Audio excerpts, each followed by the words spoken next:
You ask Tiger to solve. This deals with linear equations with one unknown. The final result is a=4. Let's solve it step by step. Simplify the expression.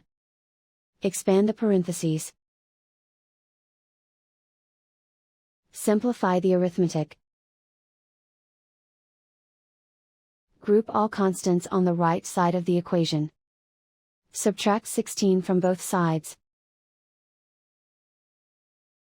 Simplify the arithmetic.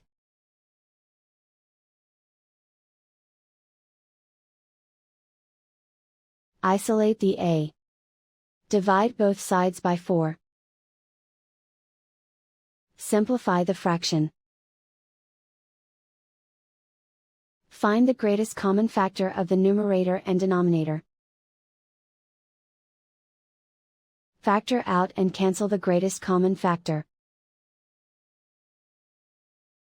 And so the final result is a=4.